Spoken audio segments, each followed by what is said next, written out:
I want to welcome everybody to the Daily Cheat Sheet here with Golan, who is under the weather yet trooping But away. but I am here, stuffed up as I am. Yes, and who nobody ever takes my advice, which is Afrin, one of the greatest drugs in the world. Take a couple snorts and you're clear to go. So welcome everybody to the Daily Cheat Sheet. It's good to see you. Want to tell people, listen, I love the people that listen on audio, but you could also find us on Rumble and YouTube and Rumble Live most days. So come check us out in those places and go to thedailycheatsheet.com. We're getting a ton of subscribers now on Substack. Love it. Subscribe, follow us, comment, and yeah, there you are. I want to get to something though right away. Obviously, this Somali story is huge. I don't want to a ton of. No, it's interesting. I'm watching on Rumble right now. I'm looking at this woman that is has a very big audience, and a woman describes seeing her child on a UFO during encounter. It's what she's discussing on her live feed right now. So there you are, Kim Iverson. Way to go! Really good supporting the Republican Party, and no, she's way to go, Kim Iverson. And I love when people use their platforms to really tell you the important news. yeah. Again, like I brought up the other day, there have been a lot less UFO talk since October 7th. But this Somali thing is one of these things that I have to say. First of all, I think the midterms are going to be like the apathy bowl, or the apathy Olympics. I Hi. don't see a lot of people that are going to be showing up for this. I don't think the left is going to have a huge turnout. They might in the states that they normally do. But this is a real thing for Republicans because we could take advantage of this if we weren't so goddamn psyoped by this fringe lunatic movement in our party who should be talking about what's going on in Somalia in Minnesota. Yeah, And same difference. yeah, same thing. And, you got the mayor there coming out, saying, like basically, I'm proud to be Somali, whatever, just insanity, like pure insanity. And realizing that if we do not do something about this go on, and Pam Bondi is. So good for Nick, for this Shirley guy, Nick Shirley, I think is his name, right? That reported all this stuff and is showing it. But I guess the DOJ has been after them for months because at least 60 people have been charged, right? And 85 are indicted. So the DOJ has been on this for a long time. So good for them. But if we don't get out and vote go on, this is going to be all over. It is I all mean, over. look, you're putting two things into, two things we have to talk about into one category, which is fine. But I think we need to take these two things separately. I think first and foremost, we have to tell everybody, regardless of whether this news story is interesting to you, regardless of whether this is your wake up call or not, if you don't vote, then you are going to get whatever someone else wants you to get. And when I say you're going to get it, I mean you're going to get it good and hard. And so this is the moment that I need to remind everybody. Midterms are the redheaded stepchild of elections. They're the redheaded stepchild for voters who are like, when the president is running, I'll come out and I'll put my name on the dotted line. You can't wait. Because the thing that people forget on a regular basis is that the smaller it is in politics, the more it actually affects you, the more it is in your neighborhood. When you're talking about school boards, when you're talking about comptrollers, these things that you hear words that you like, comptroller, I don't know what that is. It sounds like a boring thing. These are the things that matter, the things that are happening in your neighborhood, your local government is actually where you are going to get it good and hard, or you are going to get what you actually need, the kitchen table issues that you're talking to your family about. You can't just wait for the top election to happen and then get out of your house. You must get up and vote, or there is going to be a downfall. And there is an upstream effect to this. If you take care of things at the local level, we're watching it happen with judges, watching it happen with corrupt governors and corrupt mayors. Look what's going on in Minnesota right now. The more that happens, the more the people at the top have to deal with, and the less they can deal with your issues. So deal with it now by going to the ballot box. That's part one. Part two is the Minnesota. I mean, I don't have any other word for it, but just the insanity of the fact that Somalia itself has, I think, a 12 or a $13 billion GDP, And the Somalis have I'm going to defrauded steal that for a post. Minnesota. Just so you know, I'm stealing that for a post. I mean, Please don't. you know what? Can I tell you something? You should, if that's actually the truth, change that to the title because that's absolutely brilliant. Somalia's GDP is it really? David, check that out in the Rumble rants. And again, if you are listening to us live, we are on Rumble. But I'm actually curious to know what their GDP. 12.9 billion. Okay, so Somalia's the fraud in Minnesota outpaced the actual GDP of Somalia.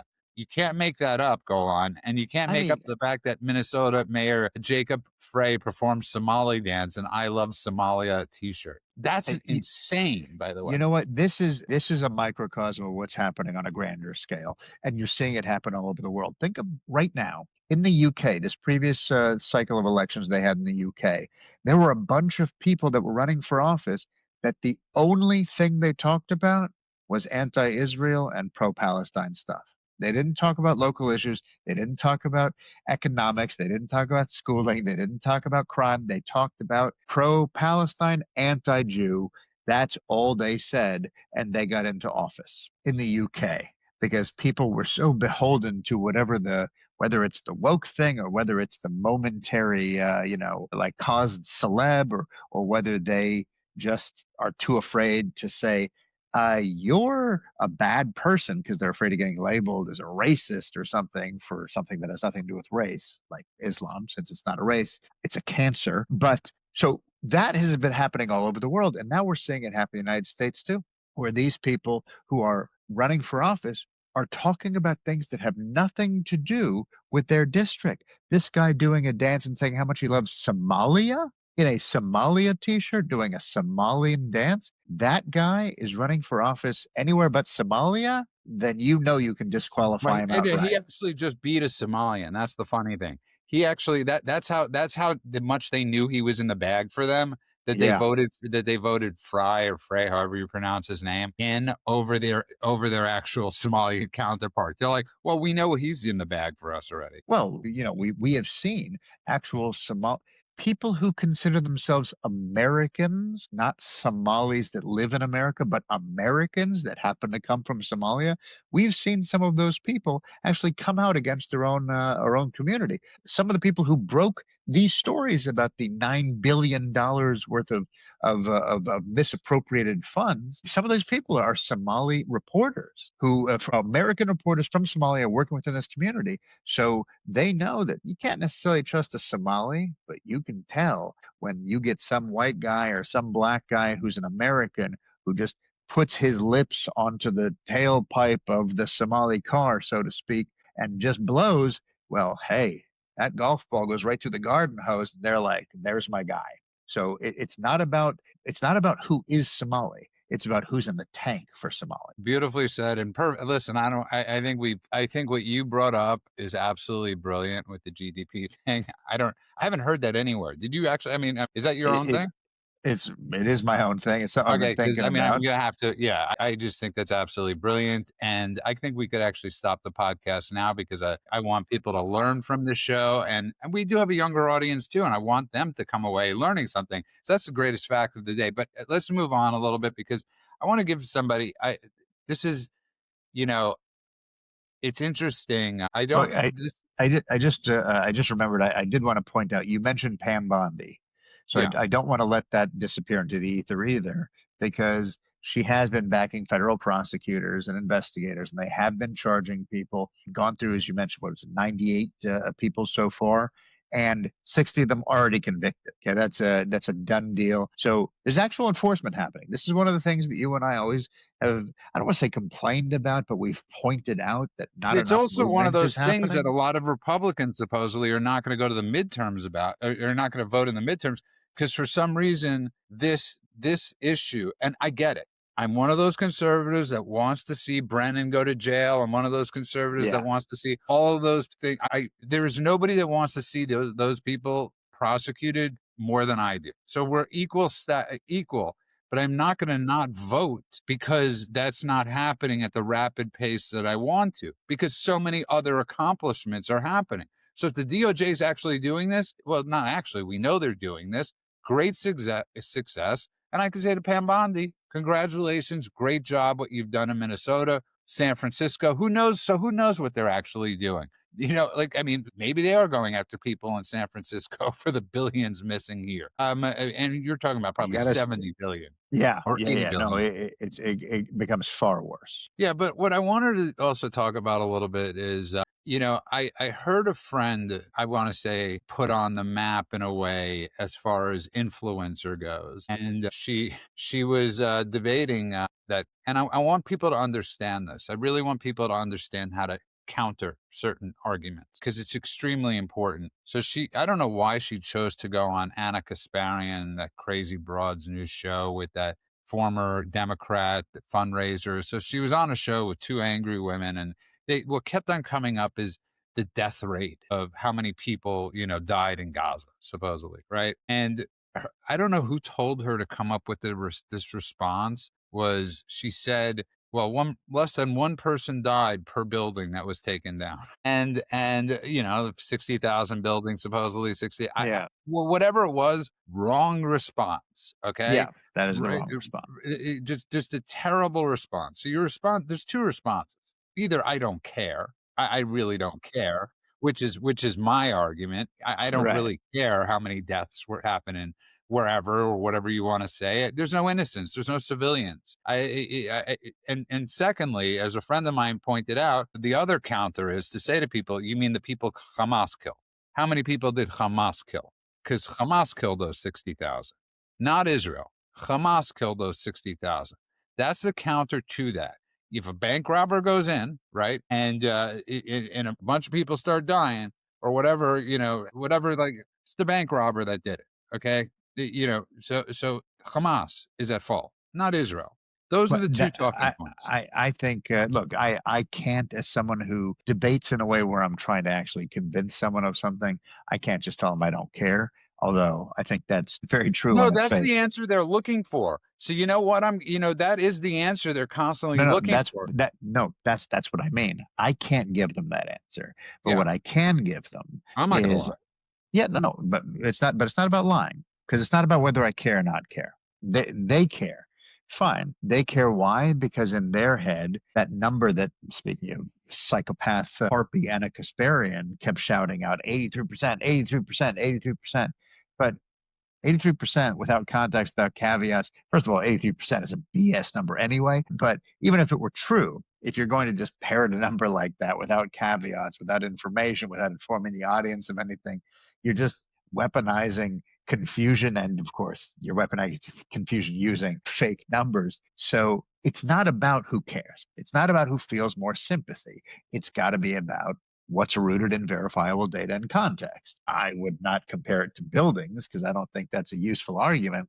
What I can say is, according to all the numbers, including Hamas's, for every terrorist killed, the lowest number of civilian deaths has occurred as collateral damage in the history of recorded modern warfare in urban terrain.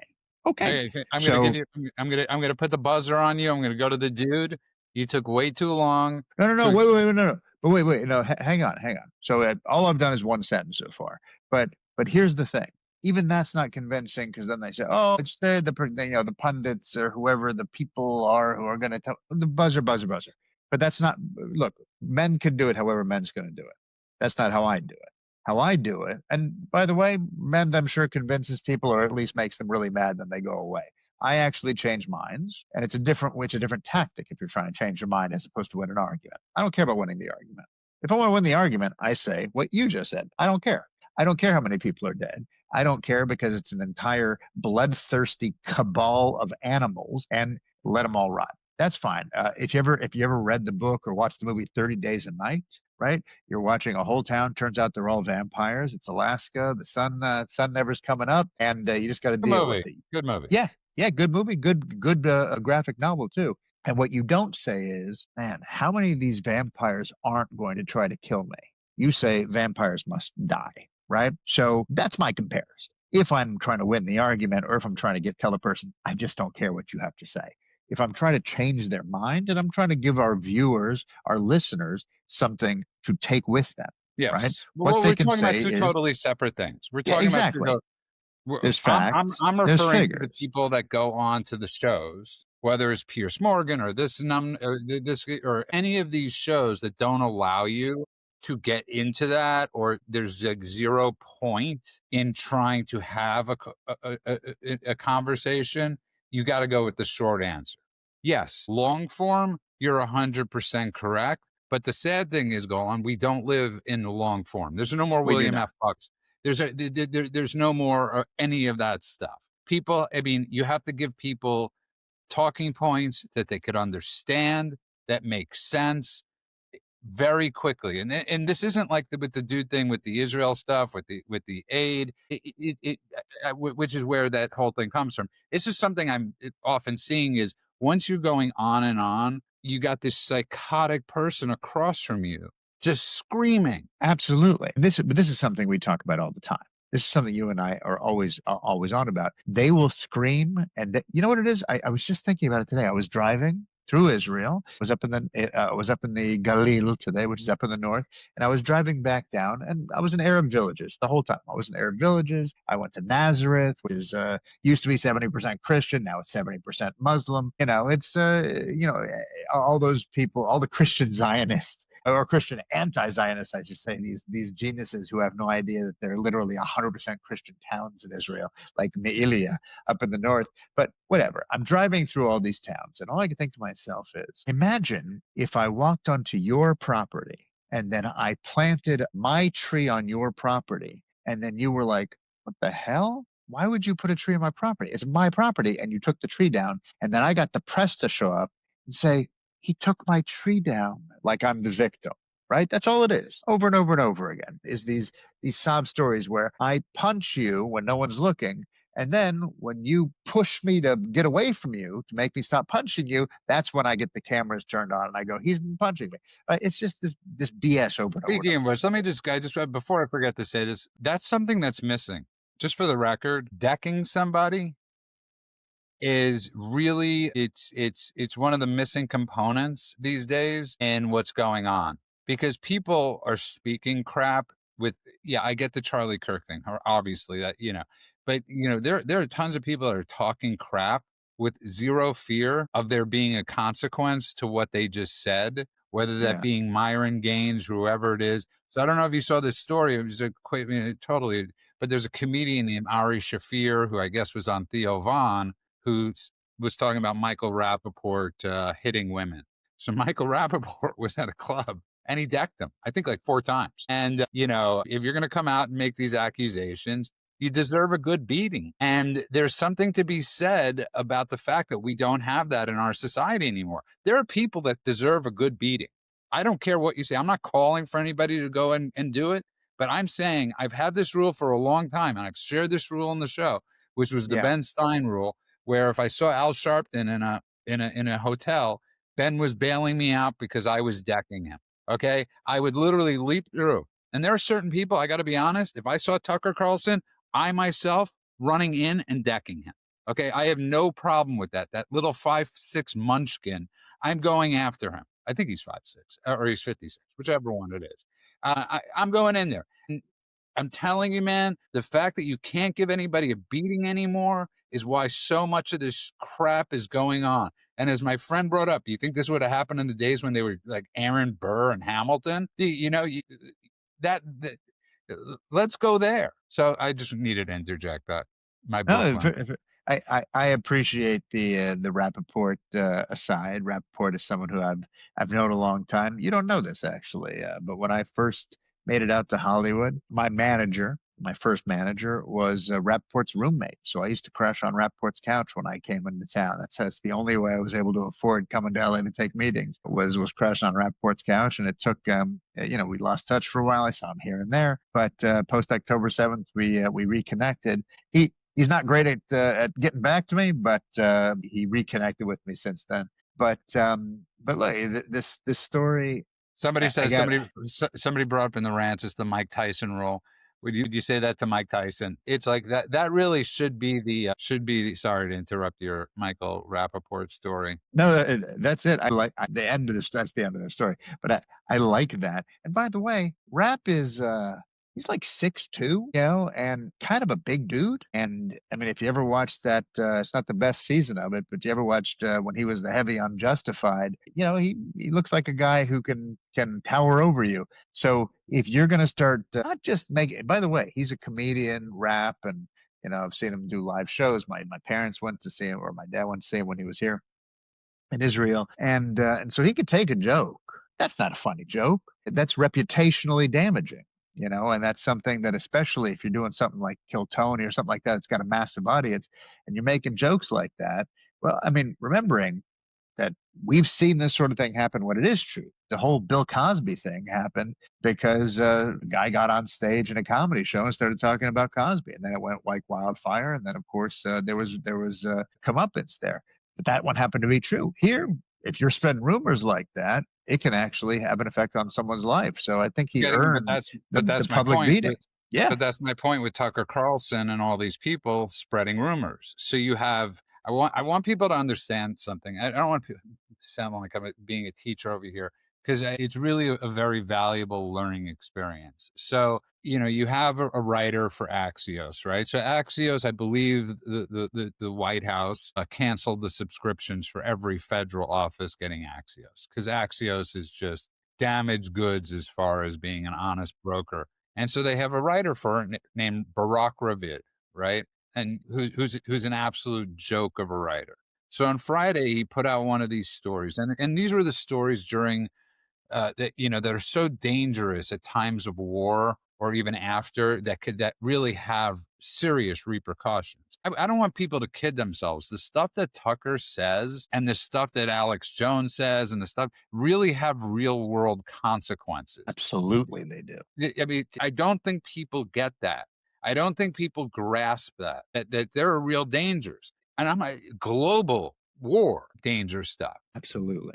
So you have Barak Ravid on Friday, who comes out with this article that there's as Bibi is coming in to, as Benjamin Netanyahu is coming into the White House, that there's daylight between him and Trump, that the only ally he has left is Donald Trump, and that he's lost. Go through the list of like Miller, Rubio, and all these people. And when I saw Stephen Miller's name, I said, this is how I know this story's not true. First of all, you've never heard Stephen Miller ever associated with Israel. He never talks about Israel.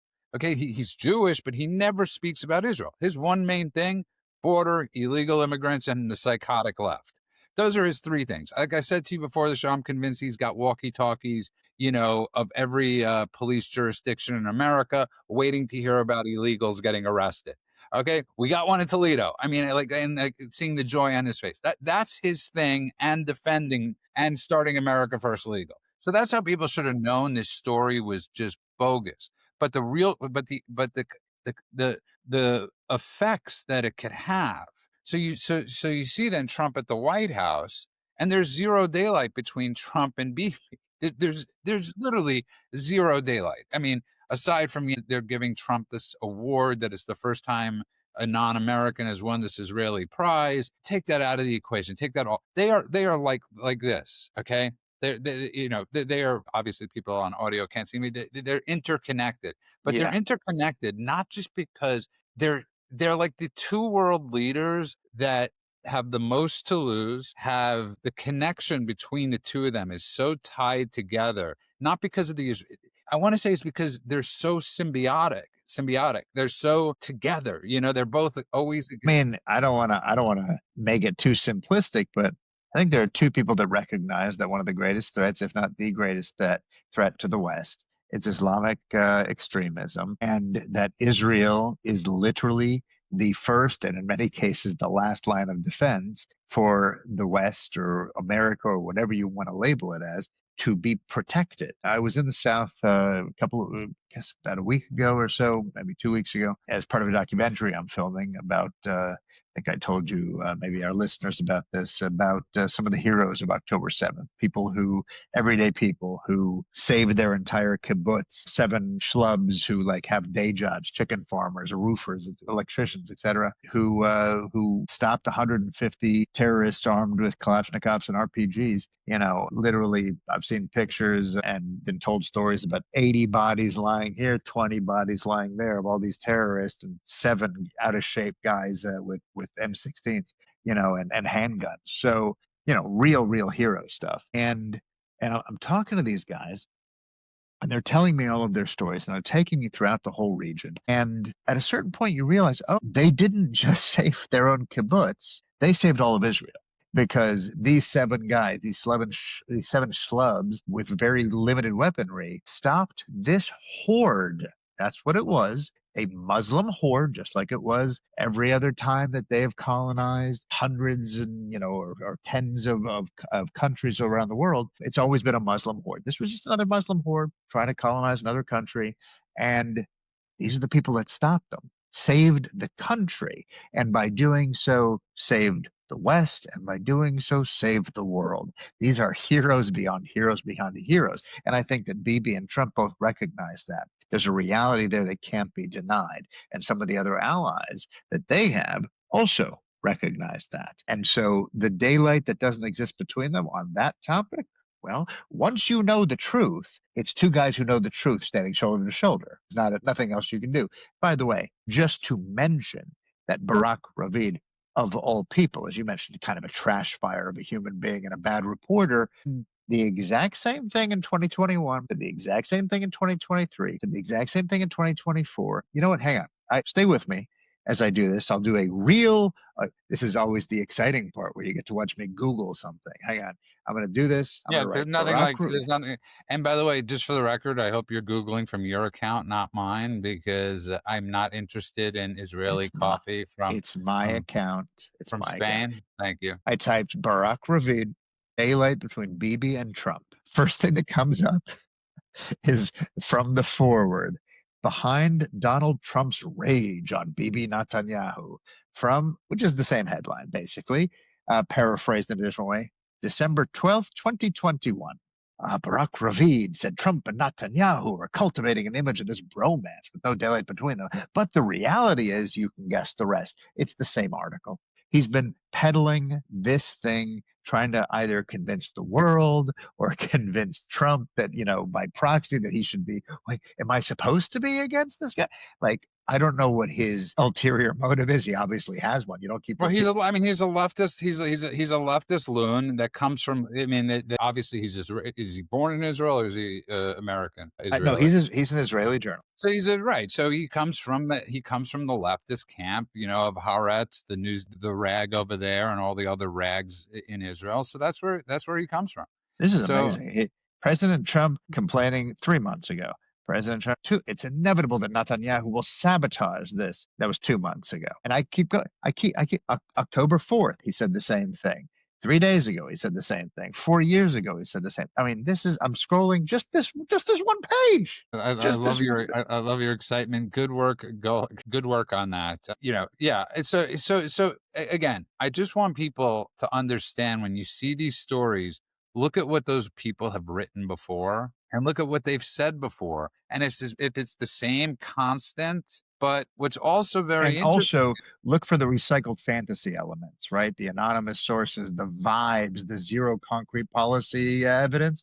Look for all that, because every one of his articles is all of that and more. And a lot of the stuff that you're reading, where you do see those repetitions that Judah's talking about, you'll see that as well. Anonymous sources, no real concrete evidence, but I'm saying it anyway because it's more vibes than it is reporting. Right here, like some but teenage here's girl. the thing. Here's the thing. We could honestly say this, right? Look, I get what he's doing, but I have more plausible speculative guessing. JD Vance wasn't at either Mar-a-Lago meeting. It wasn't at Zelensky, and he wasn't there with Trump. Okay, Rubio was the center stage. Rubio has been center stage in the attack in Iran. So I get into arguments with people on this. I don't think that Vance is the one that Trump believes. And I put it like this, and I'll say this to people like this. Who gets the 3 a.m. phone call right now? Would you trust Rubio to get the 3 a.m. phone call? Or would you trust Vance to get the 3 a.m. phone call? And I get that everybody's saying what Rubio has said, but that's politics, okay? I've heard a million people say they're not running. They all end up running. I think that might be the great political lie, is if you say you're not running, you always end up running, No, okay? my favorite is every time, and it's just a constant. Is Bill Maher always jokes about this because he has all these politicians on. It's like the governor that's clearly going to be running for the presidency or whatever. He goes, "So are you running?" It's always the same answer. I'm really just focused on my Yeah, current right. job, my local policies, whatever. And he goes like, "Okay, that means they're running." Right. It's Well, I every mean, single time.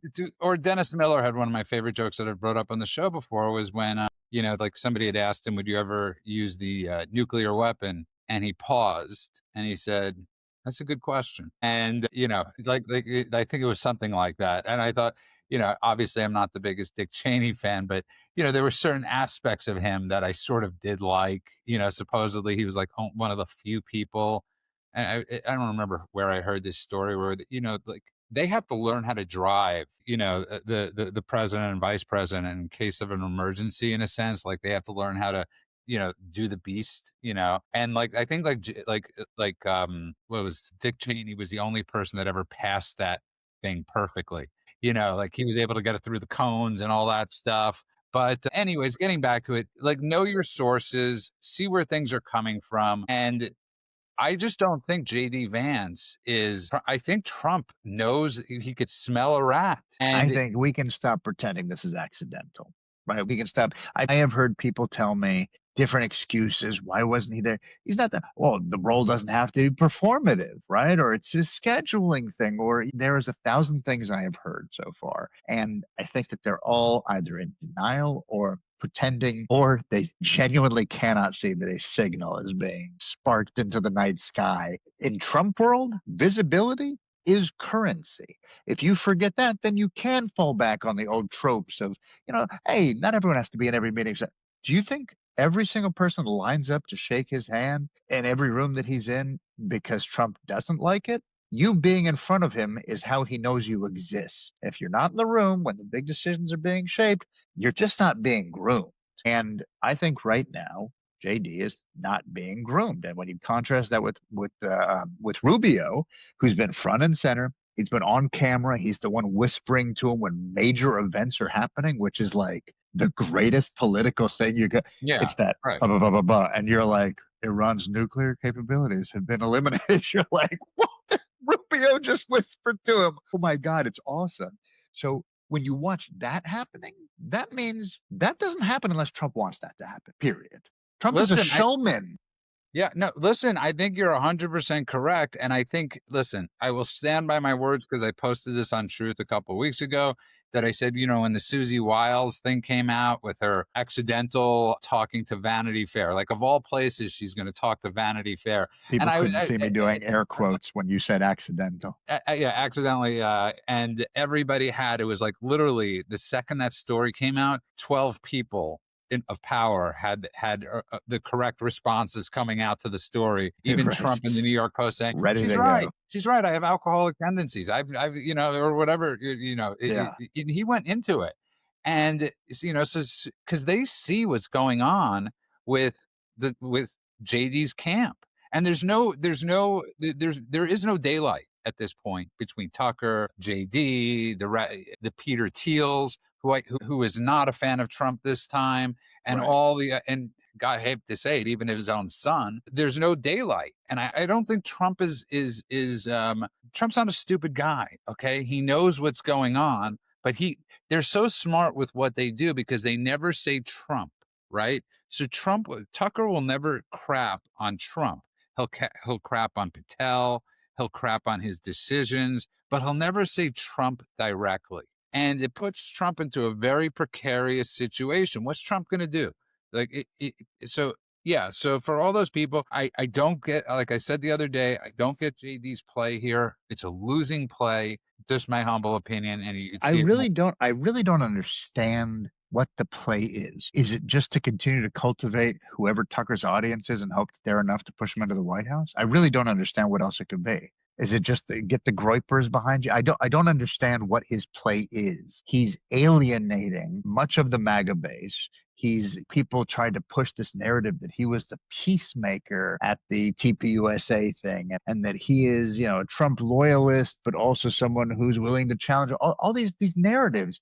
But the reality is that he is just kissing up to white supremacists and kissing up to anti-American pundits and hoping their audiences follow. What is his plan? Listen, I keep on saying this. I don't think at the bottom. I think what it comes down to is he's not there. If he's ever going to be there, it's not now. He's not the guy. I know people want people to think he's the guy. I don't get it. I don't get. And people think when I post about this, this always has to do with Israel. It doesn't always have to do with Israel. Anything that I have to say about JD Vance or Tucker Carlson. I mean, Tucker Carlson I is didn't mention Israel once in that, right? this has nothing to do with Israel. The war's over. Okay. Moving on to the peace plan, moving on to the next process. And yeah, Iran, there's a good chance will be leveled very soon, if not taken over. Okay. Very, very But soon. Judah, you're forgetting something. The answer to every question is Israel. Remember all these people? When you Yeah. say they're like, Iran is going to get taken out, probably because of Israel. Everything is Israel now, right? But that's the way the narrative's being driven. So when you say it's not about Israel, look, I just went on a whole rant about JD and wondering who's he courting and his white supremacist and anti-American stuff. I didn't mention Israel or the Jews one time. All those people also happen to be anti-Jewish and anti-Israel because that's how you destroy the West, as we've talked about. But I didn't mention any of that. What I see is a bunch of anti-Americans, people who are buying their homes in Qatar and kowtowing to the Qatari leadership, or straight up white supremacists that he seems to be courting. That has nothing to do with Israel. That has to do with the people that he's courting. I don't understand the strategy behind it. Well, I just again, don't get it. I go back to the strategy of somebody that doesn't know who he is. Listen, this is, Bill Clinton was a hillbilly, right? I mean, he was an extremely secure hillbilly. Well, going to Oxford, and listen, Bill Clinton still has extremely high poll ratings. But everything said and done, he's still loved in the Democrat Party, and many Republicans respect the job he did in some ways, or like him, or whatever it is.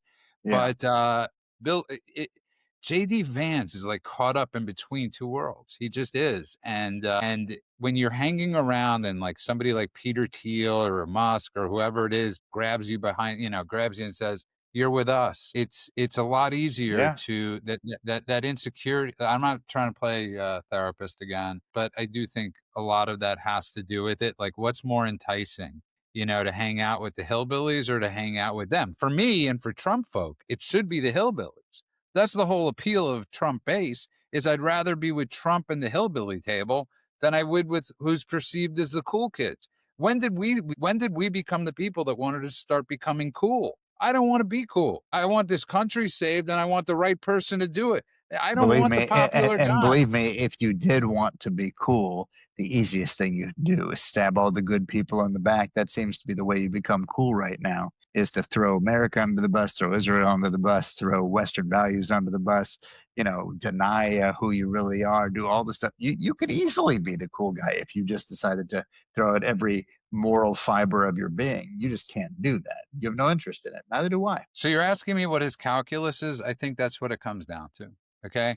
I don't care if that makes people angry. I don't care if that makes people upset. I think that's his calculus. He's reverse Trump, and Interesting. Trump was the one. Trump was the hard, and I brought this up. Trump was the hard hat billionaire. Never fit into crowds, to certain crowds. He had to buy his way in. He wasn't that guy, and he was never. Yeah, rappers loved him, and everybody loved him except for the elite. The elite of society never loved him. And JD wants to be part of what he considers the elite of society, which is the exact opposite of what MAGA is. And when you see all the traitors to MAGA, whether it's, the Marjorie Taylor Greens or any of these people, what is it they want? They want to be legitimized, right? They want to Yeah. have that sense where they're accepted at the dinner parties, right? That's what anybody in Washington, and I talk with Ben and Stein about this all the time, and this is a thing I've learned from him, is that's the biggest thing in Washington is being invited to those parties, okay? So Trump didn't get invited to the parties. What did he do? He built a ballroom. Hey, Didn't get but invited. by the way, speaking of the Jews and another thing they have in common with each other, that's exactly how the Catskills got built. Everyone said you can't come, no blacks, no Jews, and the Jews said, "How about we build our own clubs? How about we build our own golf centers? How about we build our own comedy clubs? How about we build our own industry? How about we build our own banks?" I mean, every time they're excluded, that's what they did. Trump shares that DNA. He's not Jewish himself, but he's definitely got a Jewish vibe to him with the way he does business and the way he works and the way he negotiates. By the way, you say the elites. Interesting. An article came out today. George Clooney's got this new movie on Netflix, Jay Kelly. And so he's doing the circuit right now. He's doing all the interviews and everything like that. And he did a whole interview. And they asked him about Donald Trump. And he said, "I know the guy very well. We used to talk all the time. Trump helped him get into to see a special surgeon. They were buddies. They talked on the phone constantly. They used to hang out or see each other at clubs, at restaurants." Like he said, he was a big goofball. He was fun to hang out with. Like people did like him. That's the interesting thing is he didn't fit into the upper crusty kind of, old money, snooty, elitist types. But when it came to like famous people, rich, there were famous people that loved him. He was like a Hollywood guy more than he was a New York upper crust, stick up your butt, silver spoon in your mouth kind of guy. People enjoyed his company. Don't forget, even you speak of Bill Clinton and Trump were tight, thick as thieves. And so, it's an interesting thing to think about how basically the minute he decided he wanted to actually go into politics, even though he'd been talking about it for a long time, his policies haven't changed. You can look back at old clips. He was saying the things then that he's saying now. He might have made them more explicit, but he's been basically saying the same things for that entire amount of time.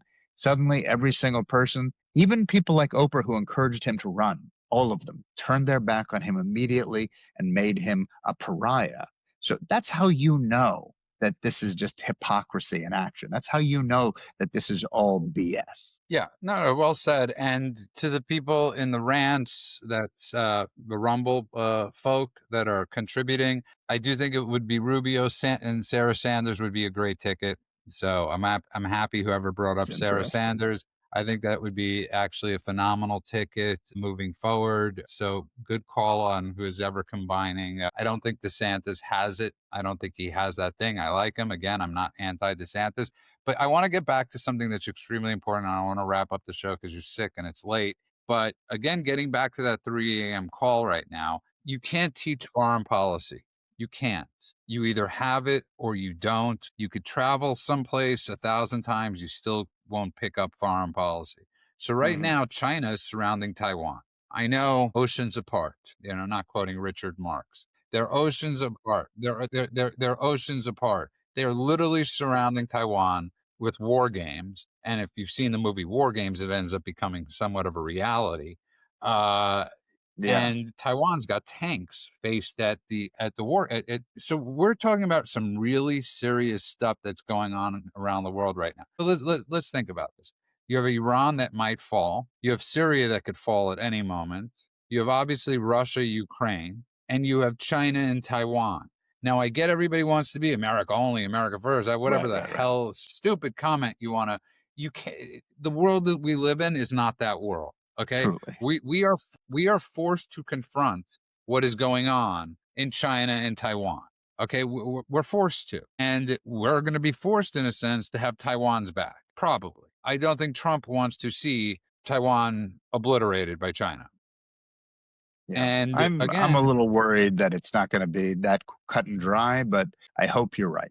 in what sense you think? I think that there is a calculus to Taiwan that scares me as someone who is married to someone who's half Taiwanese, who has traveled to Taiwan, has family in Taiwan. It's a place that I have a personal connection to, but I also think strategically It's incredibly important for the West. I also think that it's incredibly important from an optics perspective that we not let China just take what they want when they want it. I still cannot believe what happened in Hong Kong, that people just don't talk about the fact that there was a treaty in place. Hong Kong was meant to remain independent until XYZ date. And China was just like, nah, we're not going to do that.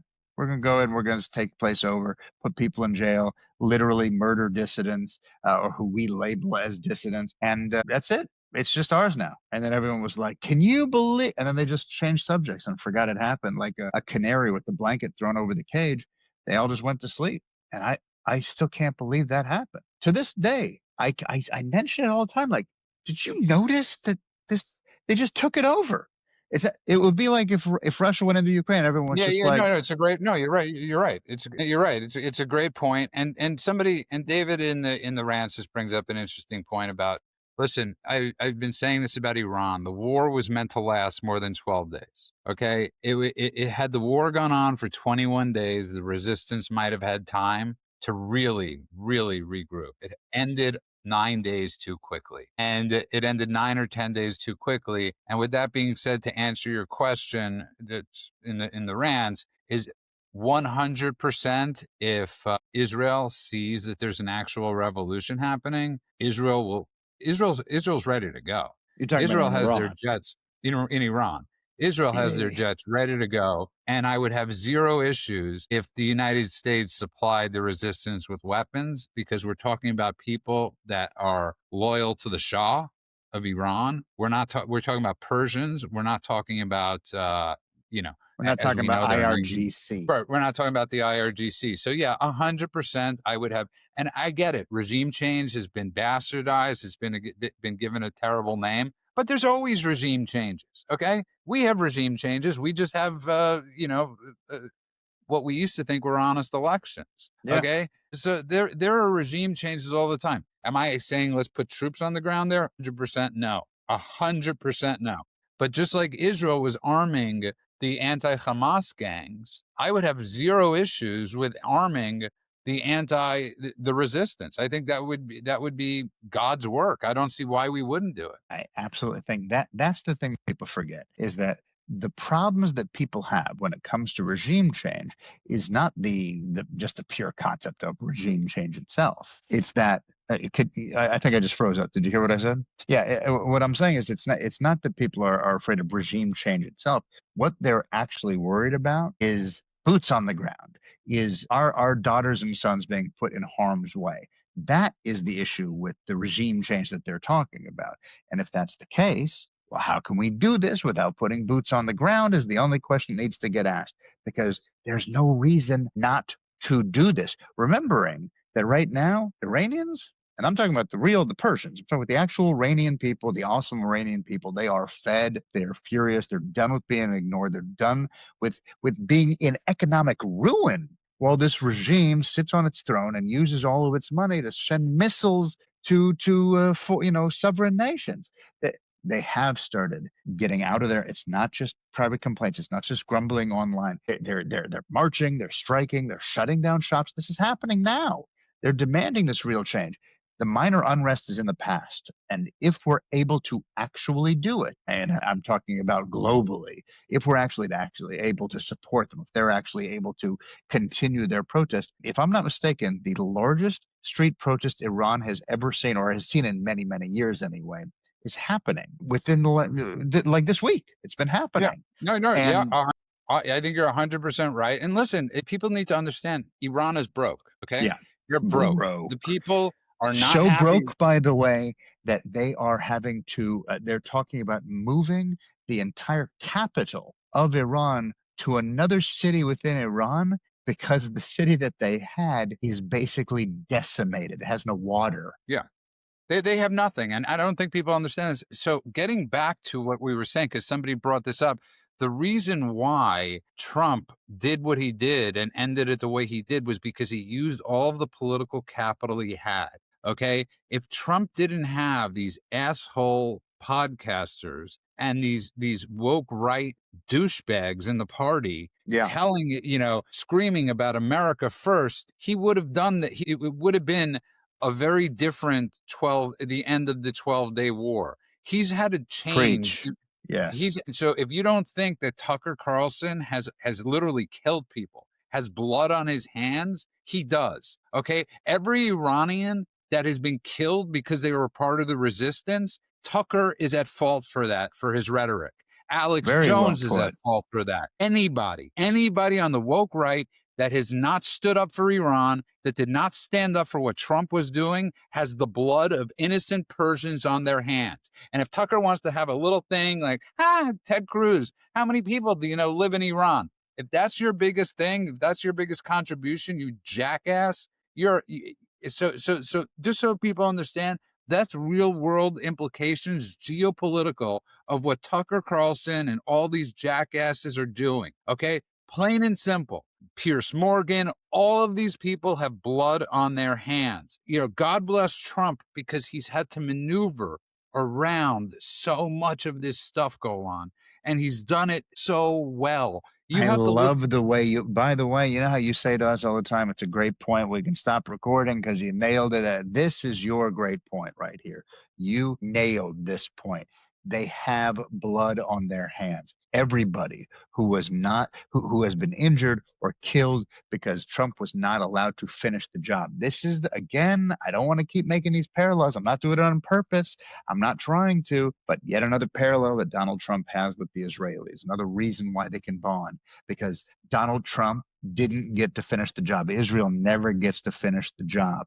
They get to fight to a truce. Trump had to fight to a truce in that case, and he would have obliterated the IRGC leadership structure. He would have destroyed not just their nuclear capability, but their ability to come back from that and rebuild their arsenal as they're doing right now, had he been allowed to finish the job. Not rhetorically, I'm talking about, not symbolically, I'm talking about practically, strategically, and the thing that you and I and men talked about on this show time and time and time again, permanently. Because if you don't do it permanently, you're just kicking the can down the road. So he, unfortunately, not by his own decision, but because of the woke right, because of the America Last crowd, but pretending it's anti-war, the pro-Qatari podcaster industrial complex, all the stuff you've been talking about, they basically didn't allow him to finish the job. And one And has that's to what ask the happened. question of why not. And I'm going to give you an interesting. And by the way, thanks for the compliments in the rants. I'm going to give you listen. We know Iran is oil rich. Okay, so anything we do to help them could be paid back very easily. Okay, so this isn't like I'm not looking for a quid pro quo, but if Right. people want to talk about the billions we'll spend, trust me, we'll make the billions back in a day. Okay, with oil. I mean, but it also breaks up this Qatari thing in a sense. It also breaks up. I mean, this is also anti-Russia stuff. This is so complex. I mean, Russia doesn't want to see Iran fall. Russia's I mean, they're all Russia, Qatar, Turkey, Iran, all interconnected.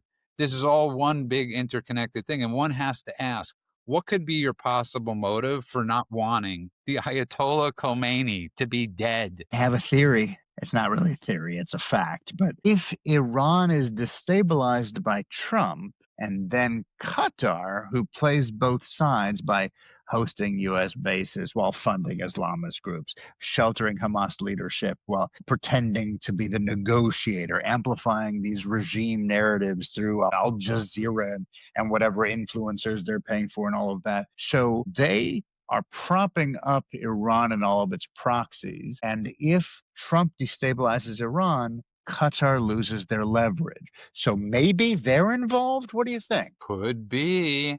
Mm, And I'm reaching. I appreciate in the rants Pilar for saying keep digging in, and we are. I mean, Hell yeah. this is stuff that people can't be scared to say out loud.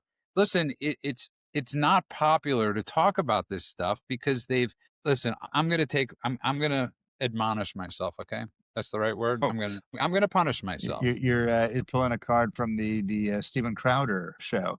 The admonish. All right, go ahead. I've never watched an episode of his show, so I will have to take your. So One of his bits. I've seen clips of Louder with Crowder. There you go. I haven't exactly, but here's the thing: I'm guilty, really guilty of like. Listen, the Iraq War was a horrific mistake, but I always say it goes back to Jimmy Carter. He's the original sin. Jimmy Carter is the king of the original sin for everything we're witnessing today. There's no Satanic peanut farmer. Yeah. yeah, yeah, he wasn't even a peanut farmer. I mean, even that whole story is a crock of crap. And I believe. but he's the original sin. And I listen, there are a lot of Republicans that I have not agreed with, haven't liked, didn't think they fought hard. I don't absolve them at all. But you use the word rhino enough, it loses it. It loses it. Whatever. It's Everybody's a rhino. flavor. Yeah. Yeah, everybody's a rhino. If you disagree, you're a rhino. I don't even know who's a rhino anymore. I don't even know what it means anymore. I really don't. I don't know. I don't know what the hell these terms. So I'm listen. We made mistakes. It cost so many lives, and it cost billions of dollars. And you could go down the list of the mistakes we made. Okay, and I've been. I don't think there's any. You'll find anybody harder on Bush than me. Literally to the point where I didn't go to meet him, and I don't think you'll Yeah. find somebody like that. But at a certain point, you have to move on, and our mindset has to move on, and we can't keep living in the mistakes of our past, and because that's what they're counting on. You don't Yeah. think China, Iran, Russia reads our social media posts? You don't think they see that Americans are skittish? And you don't think they're thinking, oh, they don't want to, Afghanistan was a mistake and all these things are a mistake. They're never going to do this again. They're never going to, no, we're not going to nation build again. And thank God we shouldn't be nation building again. But the people that should be nation building are the Persians in Iran. Give them anything they need to nation build. Because can you imagine peaceful Iran in that region? Can you Oh, imagine unbelievable. It's in hard. It's Iran? hard to imagine, but we know it existed. And that's the thing. This isn't something we're like, taking a wild animal that's just been this way since its inception and remains wild. And we're like, let's tame it and put it in our house. We're not doing that. We're looking at something that was this moderate, wonderful, vibrant society, and then got swallowed up as so many places did when the Islamists came in and conquered and colonized, and then turned into something else. You can go online, you can see 1,000 videos where they're like, here's what the women dressed like before the Islamists came in, and here's Yeah. what And all they those go from college being and all like, those students were killed. I think and almost all, all the people that look, that it's dark to say, but it's one of my favorite stories because of what's happening now is how did Iran fall? Iran fell because the liberal students were too stupid to recognize that they were supporting the bad guy. And they did that until the bad guy finally won. And the first thing the bad guy did when he won was chop all of their heads off. by the way, I just want people to understand this, because people are discussing this in the rants. I want people to understand this that are listening to this via audio. It's not just that Iran allowed Iran was listen. Obviously, it was a monarchy, but Iran was an ally.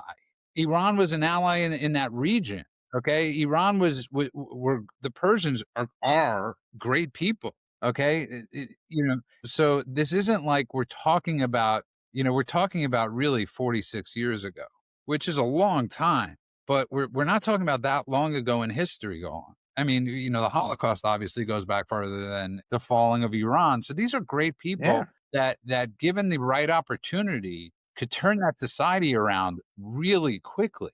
Well, it's okay. And So since you brought this up, I just for our listeners, I may have talked about this in the past, but it's been months if I have. It's good to know the history. It's good to know because when you don't know, it repeats itself and you don't recognize the pattern, right? There's no pattern recognition if you never saw the first step of the pattern. So here's a brief. We won't take a lot of time. I know we're already past our hour mark, but I'm just going to say this quickly, okay? You're talking about in the 70s. We were alive, okay, in the 70s. I know, yeah, The barely. Iranian university, we're talking about university students. Think of all the encampments, think of all the BS that's going on campuses now. We're talking about the same people, were literally the engine of the revolution. Okay. The revolution into darkness and death and destruction and Islamism. So again, sound familiar, everybody? The students weren't Islamists. They were this is not me being partisan. I'm telling you the facts. They were leftists. They were anti-imperialists. They were anti-fascists. They used the same words. They didn't have the term social justice at the time, but they were social justice warriors. You can go back and you can read about them and you can see the way they describe themselves. It's the same descriptions that social justice warriors would apply to themselves today. They were anti-tyranny. No kings much. All of this stuff is exactly who those students were. They hated the Shah. They thought he was corrupt.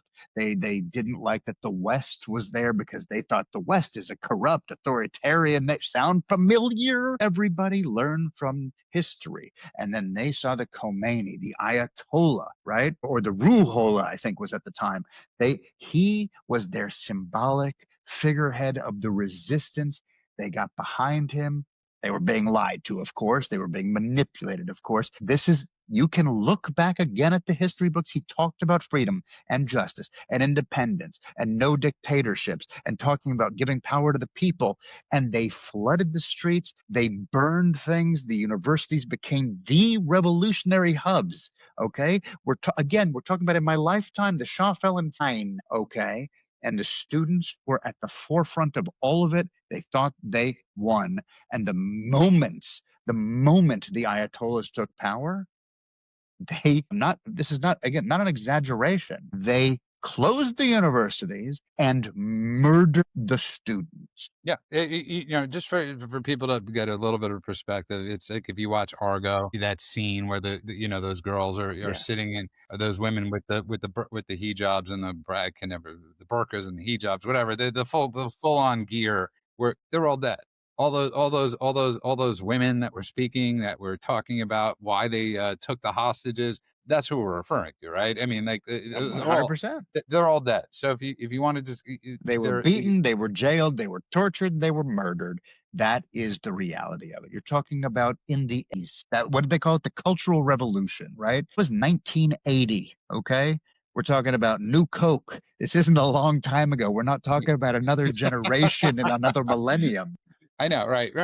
It's such a good point, right? We're not talking about like who is that? Like the big band. We're not like talking about big band over here. Yeah, right, exactly. Like who's that famous big band that died in the plane crash? I can't remember. But we're Chubby not talking Checker? about. No. It was God. He was. It's a crazy story because famous band leader, big band, massive, and he was performing. I think he was called up for service during World War II, and he was on a plane to get to a venue, to go to perform in Europe somewhere. And he took a different plane that crashed. And well, you're talking about Glenn Miller. Glenn Miller, yeah. Glenn Miller. Yes. Yeah, no. My point is, we're not talking about Glenn Miller over here. Okay, we're talking about like we're talking about that was in the 40s, right? We're talking about like Aerosmith generation. right. We're talking about we're talking about like Zeppelin. Okay, we're but not. so we talk. We say there's a little with a little tongue in cheek. It's crazy to me. Like I'm watching online as the kids today are laughing and making fun of 9/11, right? It's a punchline. It's a meme. 9/11 was 2001. So that's already too far back for history for them to even be. We're talking about, I was already an adult man and they don't remember these things and don't remember significance. You know what the difference is? You know what the major difference is? How they won the war? They made, listen, I was always, and I think anybody that listens to us, and I think everybody we know are inquisitive. So it's like I always use this as an example. Is like I think the movies of today suck. No offense. I think the music of today sucks. Now, somebody will say to me, I'm talking about the music that's big, I'm not talking about like what you listen to on alt, you've got to go to like Alt Nation to find decent bands, but we both do. And when I was younger, I was always like saying, oh my God, I was always listening to the music from the 70s or the 60s or the, music way before my time. Billy Joel, who's my favorite, my introduction to him was his greatest hits 1 and 2. Okay. But so like, I'm not like this old codger that hates everything new. I like new stuff if it's good, but we're just not being introduced to new stuff. And these kids have no appreciation for anything prior to the year, to the day before this yesterday. year. Yeah, I mean but this is the only way. This is not my line, obviously. It's a cliche at this point. But the only way to prevent history from repeating itself is to know your history, right? So if any of us are truly in the business of not allowing disasters to happen, not allowing another Holocaust to come, not allowing more terrorist attacks to occur, we must know our history. And the only people who want us to not know our history are those who would carry out such attacks or who would cheer them on. And the fact that we don't see that, the fact that the younger generation doesn't recognize that, means that this is an education problem as much as it is an ideological problem. Yeah, listen, 100%. And you got to get back to the basics. In our country, it's spirituality. We got to get back to going to churches. We got to Yes, get back to going to synagogues. We got to get back to praying. We got to get back. You got to get back to this stuff. I see the only answer to these things is spirituality, God, I whatever you agree want to with you. call it. And our lack of it, our loss of it, is really. Listen, every Friday night, both of us do something. We're not the most religious of people, but we do something for the Sabbath every Friday night. I go to the kosher store almost every Friday. You do Sabbath on Friday night. So Christians on Sunday, do something. Do something for your kids. It shouldn't, it's like, New Year's is a great time to like just dick around and be with your friends. And if you drink and watch football, perfect Right. time. Same thing with but when we have these symbolic days that, we have time off for, it wasn't meant to be that you dick around. It was meant to be that you remember. This is a And hill, by the way, that I will die on. As a Jew, I will forget Judaism. I'm talking about church, okay? Whatever word you want to apply to it is we were once told as a society, okay, that when the church started to wane or religion in general started to wane, we were told like therapy. I remember in the 80s, it was like everybody was going to therapy. And I'm the Jew. I've never been in a confession booth. I've never given confession. I mean, I do Yom Kippur, which is kind of the annual version of it. But we were told like therapy replaces confession, right? Politics replaces morality. You don't need morality. Your betters in the government will tell you what you should and shouldn't do. You don't need the 10 Commandments. You got us. We'll do laws and rules and all of that. Social media. We've been talking about this a lot lately with my family and friends here. How social media replaced community. COVID really made that, exacerbated that ideology, replacing meaning. And what did we get for it? If you look at what happened post COVID, you're talking about record loneliness. You're talking about collapsing birth rates. You're talking about entire generations without fathers. You're talking about addictions dressed up as identities, right? Sexual orientation or sexual proclivities instead dressed of up as sex, identities instead of sex. Absolutely. instead of sex, people are discussing sexual orientation. Can you What the, imagine entire generations not having sex, but they want to talk about how many furries they're attracted to? And the thing that people don't realize, because religion has been vilified by those who want to destroy religion so they can destroy the West. All the pillars that made America great, that made America the most amazing and successful and prosperous and moral country in the world, all of the pillars that held up that society, they're taking a sledgehammer to them and they're doing it deliberately. And so people are going, no, religion's bad, right? Isn't that what you heard over and over again? And what social media certainly pushes? Religion didn't cause that vacuum. Religion was what filled that vacuum. And I 100% agree with you that if we are able to get back to church, get back to God, science tells you how the world works. Fine. And I'm not the science, not the trust me, I'm the science kind of stuff, but science itself tells you how the world works. Religion tells you why you should care about it. It makes you understand what's right, even when it costs you. This is something that allows people to understand why things matter and why you should care about your fellow man. I often say the two things that would save society across the board is if everybody, as you and I have spoken about, everybody should serve some time in the military or have some kind of service that they have to do and go to church. I don't care which church, well, Yeah, no, real no, no, church, no, no. real We're not churches. saying You know we're what not I right, mean? right. We're not Yeah. saying Scientology or the Yeah. mosque. I'm being honest. We're not. Yeah. No, And we're and not, there's but we're one more talking about religion that I real won't bring up churches. that I don't want to offend anybody. There's one other offshoot of Christianity that I will definitely tell people maybe not the greatest idea, but that's just my humble that's just my humble opinion. They might own a website called ancestry.com. Not the biggest fan necessarily of the Switzerland of the 19 of the 18 anyways. Yeah, but you get what I'm saying. So Yes, a group that 100%. can teach self-restraint, a group that can normalize sacrifice, a group that can really make you understand why serving people, even people who annoy you or people you disagree with, why serving other people, why binding generations together is important, why honoring your father and mother, all of this stuff, anchor morality instead of just your mood or whatever the trend is. All of this stuff comes from religion. So I get that people dislike organized religion. That's how people always say it to me. Oh, no, I don't want my religion. I hate organized. Get out of your own way. Get to the moral center. And there is a group there's 1,000 places you can go where they can teach you about that morality since you have lost it. I'm talking about humanity. You don't learn it online. As we're wrapping up, I just want to end it with this because of this point where we're bringing up. I wrote this years ago. I guess maybe it was 2016. I think it was called it. You don't title your own. You went to bed with Hillary, or you went to bed with Bernie, and you woke up with Hillary. Right. Yeah.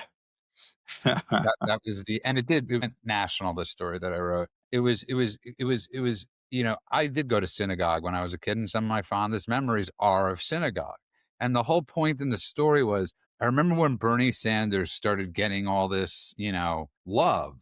And, and like everybody's, oh, I love Bernie Sanders, right? And I'm like, go to any synagogue in Brooklyn, there's a Bernie Sanders. Okay. There's a 75-year-old crotchety old what screaming for free crap. And when you're 12, everybody's like, "Oh, that guy is so cool. I love that guy." That's And right. then I you're want like, I want free crap too. right. And then when you're like 16 and you realize, the only way for the synagogue's lights to be turned on is if there are dues, and you grow up.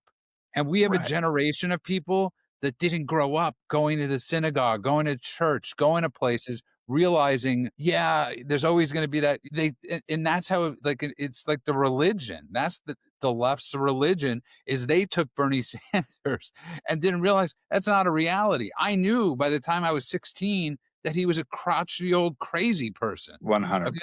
That it was no longer cute. And so, yeah, get to synagogue, get to church, get somewhere where you find something. Listen, for me, it's the 12 steps and listen, 12 steps could be great for everybody. I'll just tell you a little history. Is Bill Wilson, who is the co-creator of Alcoholics Anonymous with Dr. Bob. And if you ever want to watch one of the best movies about Alcoholics Anonymous, My Name is Bill W. with James Woods and James Garner. And it's absolutely fantastic movie and just fantastic crew and all that. When he was writing the 12 steps, it says, you carry this message to other alcoholics. And Bill Wilson wanted it to just say to others because he believed he had found this thing that could save. And Dr. Bob was like, relax on that. Primary purpose alcoholics. So they kept it alcoholic because he thought he had found this thing. And when you think about it, what a great thing that at the end of the day, you look at your day, you make amends when you have to, you're of service. So whatever that place is for people, find it because people need to find something very quick. Agreed. That's a great place to end. Yeah, I think that's a perfect place to end this too. And I want to tell people that are listening that have made it this far on the audio, go to Rumble, subscribe. We have fun doing this, building it up. Go to YouTube, subscribe, follow it. We're not live there yet. Go everywhere. Go to thedailycheatsheet.com. That's where you could find it. Go on. I hope you're feeling better. Get some sleep. Thank you, sir. Are we doing this tomorrow or not? Tomorrow, I think maybe yes. Oh, Okay, wait, so no, tomorrow, no. I will be celebrating New Year's in 3 different locations with family. So no, tomorrow's uh, not New Year's. tomorrow's Oh, New it's Year's because of the Eve time because shift. of the It is. time difference. Exactly. Okay, so then we'll see Yeah. everybody on Friday. Yes, because I'll be traveling on Thursday.